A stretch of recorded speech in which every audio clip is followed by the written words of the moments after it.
Fala aí, galera da SpaceX, beleza? Sejam bem-vindos a mais uma videoaula. A gente hoje vai falar sobre as mais recentes crises econômicas, as mais recentes e maiores crises econômicas que houve nas últimas 2 décadas nos Estados Unidos e na Europa, nos Estados Unidos e na União Europeia. A gente vai começar falando sobre a crise das hipotecas nos Estados Unidos em 2008, entre 2007 e 2008, né, na verdade, a crise das hipotecas subprime do mercado imobiliário estadunidense. E aí, na sequência, a gente vai falar, né, de como isso acabou atingindo outras economias do mundo e, mais especificamente, a economia da União Europeia. Né? A gente viu na semana passada alguns aspectos da globalização e a gente trabalhou exatamente essa integração dos fluxos, né, entre os fluxos de comunicação, entre os fluxos financeiros. Então, hoje a gente tem, na expansão do capitalismo em escala global, uma integração de fluxos que facilita o mercado de consumo, facilita os negócios, mas também torna os mercados mais vulneráveis a crises globais. Né? Uma das consequências, um dos desdobramentos da globalização é justamente fazer com que problemas que antes eram mais setorizados, problemas que antes eram mais locais e mais difíceis de se expandir, hoje se tornem problemas globais, se tornem problemas mundiais.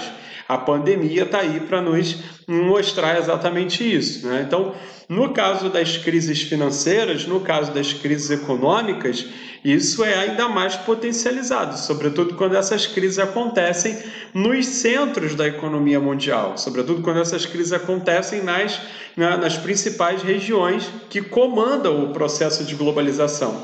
E aí, nesse caso, mais especificamente, Estados Unidos e União Europeia, tá certo? Então, vamos lá, vamos dar uma olhada nos slides para justamente entender os mecanismos dessa crise. Então, a crise das hipotecas, o chamado subprime. Só uma explicação: subprime é a expressão que eles usam para falar das hipotecas podres, né? As hipotecas os títulos que não têm tanta segurança, né? E que podem efetivamente ter inadimplência, ou seja, as pessoas não pagarem por esses títulos, tá certo? Então vamos lá.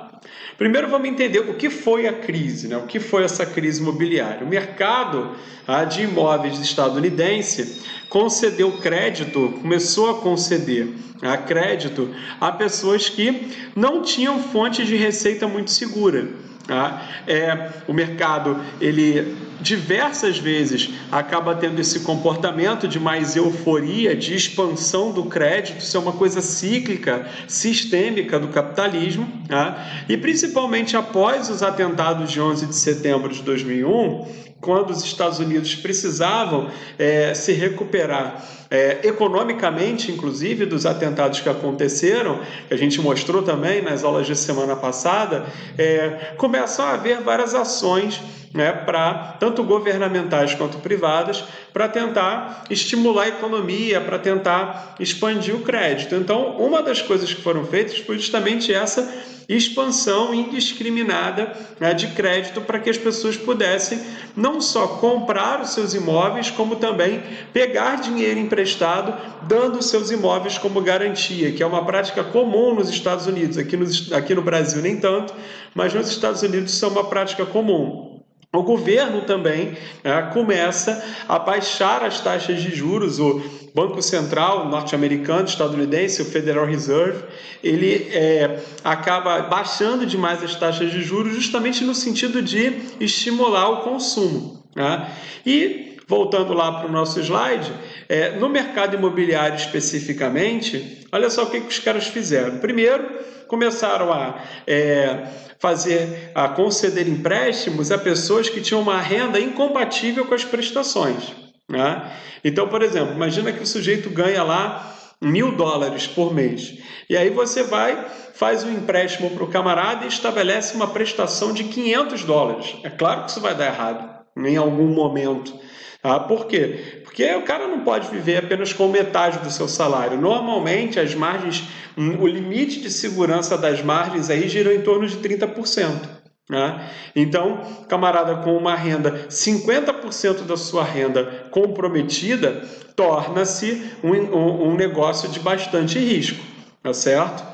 Bom, voltando lá, esse foi uma primeira estratégia, né, de concessão de empréstimos que vão acabar dando errado. Segunda estratégia, conceder crédito a pessoas com passado recente de inadimplência. Então você vai lá, olha o histórico do cara, vê que o sujeito ficou devendo para várias instituições recentemente, mas você ignorou isso, né? Você acreditou no cara, levou fé, né? A terceira medida foi conceder empréstimos também sem que houvesse uma documentação adequada, né? Então o camarada não precisava lá levar documentos comprovando renda, comprovando patrimônio, comprovando que ele era adimplente, ou seja, que ele pagava as suas dívidas, nada disso. Então o sujeito ia lá, né, praticamente com a cara e com a coragem, e conseguia o empréstimo. 4. Pessoas que não tinham nenhum patrimônio para dar como garantia também tiveram acesso a crédito. E trabalhadores sem renda fixa, né? Trabalhadores informais, trabalhadores que não tinham lá, que tinham uma renda variável, que é sempre um risco, né?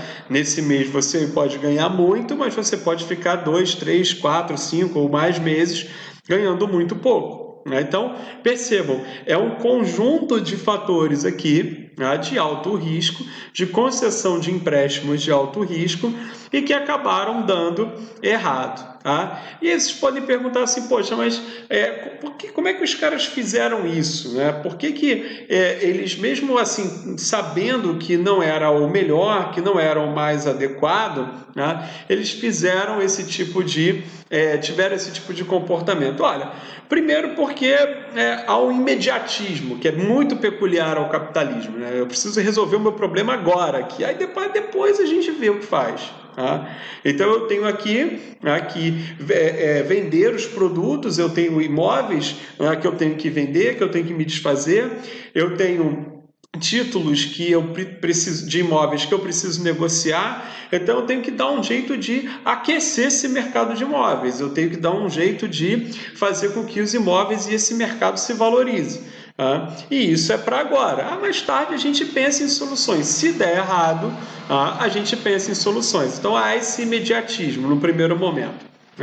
Segundo, que muita gente que comprou casas durante esse período não tinha muito a intenção de morar nessa casa ou ficar com essa casa para sempre. As pessoas viam muito como um negócio, sabe? Do tipo, olha, eu acho que essa casa aqui vai se valorizar, eu estou comprando essa casa em um lugar, em um bairro que eu acho que vai se valorizar. Né?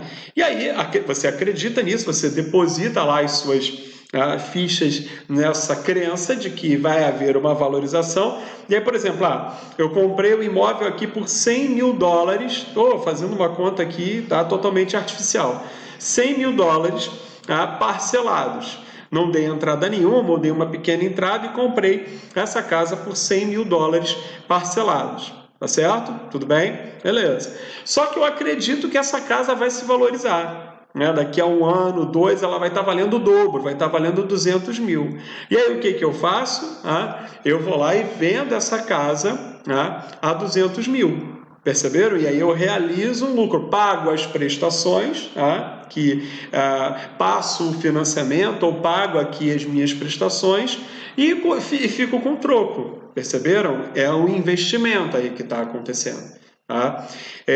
Então as pessoas também têm nos Estados Unidos é muito comum as pessoas terem essa prática, tá certo? Não comprar efetivamente para viver na casa, sim ver a casa como um negócio, tá certo? Então voltando lá, Aqui, ó.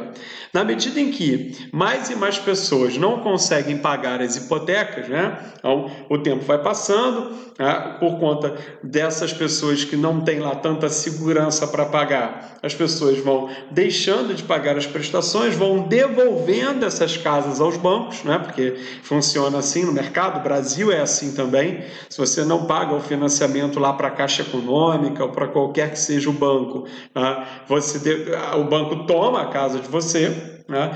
E aí o mercado entra em colapso. Por quê? Porque vai faltar liquidez. Como assim vai faltar liquidez dos imóveis? Vão me perguntar, ora, imagina que eu tenho muitos imóveis para vender, né? E eu não tenho um mercado com pessoas com poder aquisitivo tão alto assim, né? Ou com condições de geração de renda tão seguras para poder comprar esse imóvel. Então começa a ter problemas. Tá? O valor dos imóveis começa a cair muito, tá? Começa a haver esse descompasso, tá? E aí o mercado ele vai se desvalorizando, tá certo? E isso vai influenciar em uma série de setores da economia.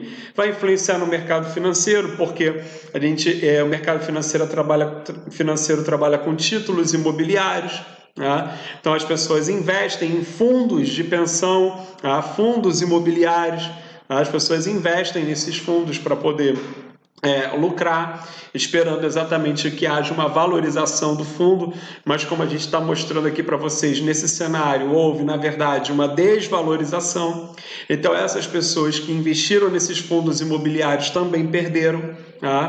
E no final das contas, vários bancos acabaram quebrando, e isso gerou um efeito cascata, um efeito dominó, que atingiu vários setores da economia. Tem um quadrinho aqui, que também é interessante para poder explicar os mecanismos da crise.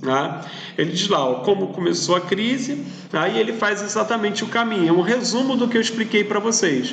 Os imóveis valorizados no primeiro momento, e ele explica melhor essa questão dos títulos que a gente começou a explicar aqui, e aí começa um aumento de juros em um determinado momento. Por quê? Porque a inflação começa a subir nos Estados Unidos a partir de 2006, 2007, e a primeira medida que se toma quando a inflação começa a subir é aumentar os juros para você tentar conter o consumo.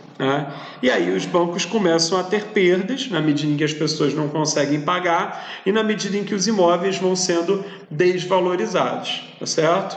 Bom, para a gente finalizar, vamos ver aqui alguns números da crise. A crise gerou nos Estados Unidos quase 9 milhões em desemprego, de empregos que foram perdidos.